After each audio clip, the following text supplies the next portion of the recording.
Municipality వాళ్ళకి phone చేద్దాం అనుకున్నా, మర్చిపోయినే. మున్సిపాలిటీ వాళ్ళకి ఫోన్ ఎందుకు? వీధిలో కుక్కలు ఎక్కువైపోయి పట్టుకెళ్ళమని చెప్తామని. ఇదిగో అశోకు, రోజు రోజుకి నీ ఆగడాలు మితిమీరిపోతున్నాయి. మాటలు జాగ్రత్తగా రాని. నిన్ను కుక్క అనడానికి ఇంత పెద్ద కథ చెప్పాల్సిన అవసరం ఉంది చెప్పు? ఏదో గజ్జి కుక్కను తెచ్చి సుభాష్ని సుభాష్ని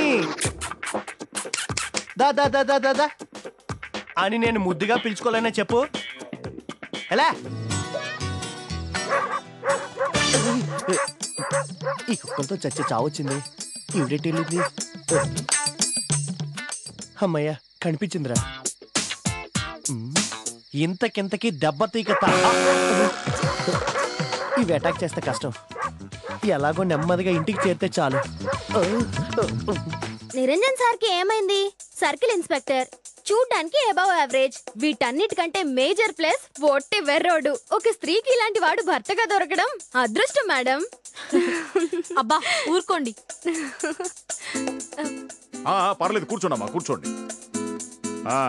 ఏంటమ్మా సరస్వతి, ఎంత హైరాణ పడ్డానో తెలుసా అమ్మా? ఆ ఆకతాయి వెధవలు ఎవరై ఉంటారు సార్? తెలిస్తే ఎదవల్ని తాట తీయను. నేను అదే అనుకుంటున్నాను. ఏదనుకుంటున్నావు? తాట తీయాలనుకుంటున్నాను. వీడి జీవిత చరిత్ర నాకు అనవసరం. వీడి నిజం ఒప్పుకోకపోతే ఇక్కడ రక్త చరిత్ర పార్ట్ 3 జరుగుతుంది. బాబు అరిసరిచి అలసిపోయినట్టున్నారు, కొంచెం టీ వేస్తారేంటి? అవును డిఎస్పి, అదే చేతో నాకు ఇస్తావా? రాత్రి నుంచి దెబ్బలు తిని తిని నేను అలసిపోయా. నేను టీ తాగితే నువ్వు టీ తాగుతావా? వీడి నిజం ఒప్పుకునేంత వరకు ఇక్కడెవరు టీ తాగడానికి వీల్లేదు, నేను తప్ప. అలాగే. రాంగ్ ఎంట్రీ ఇచ్చినట్టున్నానే. పాపం వీడిని రాత్రి నుంచి గ్యాప్ లేకుండా ఈసారి చిత్త కొట్టినాడు రా. మరి కొట్టగా ముద్దెట్టుకుంటారా? ఒకటి కాదు, రెండు కాదు, 60,000 పైగా దొంగలు దోచుకెళ్లారని అబద్ధం చెప్పి ఆ డబ్బుని వడ్డీకిచ్చుకుంటావా? అమ్మా, నువ్వు కూడా అన్నయ్యకే సపోర్ట్ చేస్తున్నావా? అతనికి 50 ఏళ్ళు పైనే ఉంటాయమ్మా. అయినా నా పెళ్లి గురించి మీకెందుకమ్మా? ఆల్రెడీ గజ గురించి చెప్పాను కదమ్మా. ఏంటి ఏమైంది? శోకాలు పెడుతున్నావు? నా సంగతి నీకు అనవసరం. అయినా నువ్వెవరు నా పెళ్లి చేయడానికి? ఏ ఇంతకాలం ఏమైనా పోషించావా? ఏ రోజైనా ఇంటి గురించి పట్టించుకున్నావా? సరోజా, అన్నయ్యని పట్టుకుని ఏంటి ఆ మాటలు? శభాష్, సగటు తల్లి అనిపించావు. మీ తల్లులకి కొడుకులెంత నీచులు నికృష్టులు అయినా కొడుకులను ప్రేమించే దేశంలో ఉన్నానని నేను మర్చిపోయి ఇంతకాలం భ్రమలో బ్రతికాను. చూసావా అమ్మా? ఏ వయసులో పెద్దవాడైతే మాత్రం డబ్బులో చిన్నవాడు కాదుగా. వయసు ఎవరికైనా పైపడేదేనే. ఇవాళ అతనికి, రేపు నీకు. అంత మాత్రాన నేనేదో గొంతు కోసినట్టు మాట్లాడతావే? అవును సరోజా, ఇంతకాలం మాతో పాటు నువ్వు కష్టపడ్డావు. నువ్వు కష్టపడి నన్ను పోషించావు.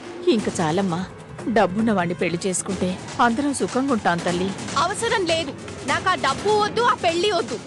మరొక్కసారి నా పెళ్లి మాట ఎత్తితే నేను ఇంట్లోంచి పెళ్లి.